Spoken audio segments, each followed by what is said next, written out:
शांति। आज हम सब ब्राह्मण आत्माएं ईश्वरीय पालना में पल रहे हैं, जिसको रूहानी पालना कहते हैं। तो ये रूहानी पालना क्या है, कैसे हम अपने आप को इस पालना में रखें और दूसरों की भी कैसे पालना करें, इस बात को हम आज के स्लोगन से जानेंगे। ज्ञान योग की पालना ही रूहानी पालना है। इस पालना से शक्तिशाली बनो और बनाओ।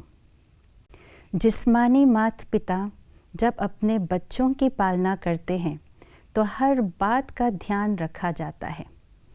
उनका खाना पीना, रहन सहन, व्यवहार, कपड़े, उनके स्वास्थ्य, पढ़ाई लिखाई, सब बातों का ध्यान रखा जाता है। इसी तरह हमारे रूहानी पिता शिव बाबा भी हमारी पालना के लिए विशेष करके दो बातों का ध्यान रखते हैं, और वो है ज्ञान और योग।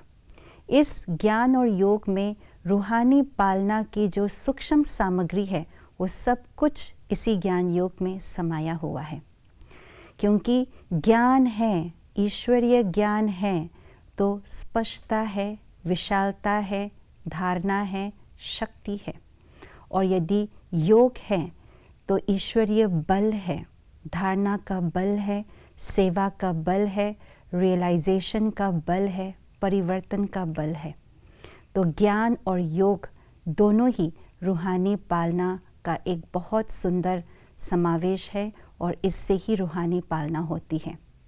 जितना जितना हम ज्ञान की गहराई में जाते जाते हैं, तो हमारे सबकॉन्शियस माइंड में ये सारे ज्ञान जो है वो स्टॉक के रूप में जमा हो जाता है। और जब कभी विपरीत परिस्थिति या कोई समस्या हमारे जीवन में आता है, तो उन समस्याओं को समाधान करने की विधि, समाधान करने की कला और शक्ति आत्मा के अंदर आ जाती है, और उन समस्याओं को सहज ही पार कर लेते हैं।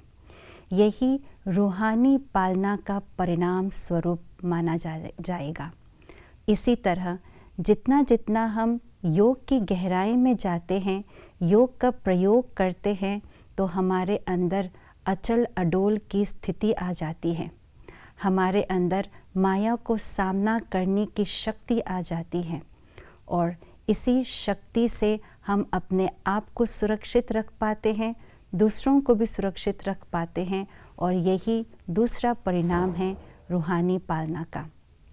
और इस तरह जब हम अपने आप को इस ज्ञान योग की विधि से इस रूहानी पालना के अंदर रखते हैं, तो हम तो सशक्त बन ही जाते हैं, और हमको देख कर के दूसरे भी इंस्पायर हो जाते हैं। और हमारे इंस्पिरेशन से, हमारे अनुभव की बातों को सुन करके उन आत्माओं की भी पालना हो जाती है।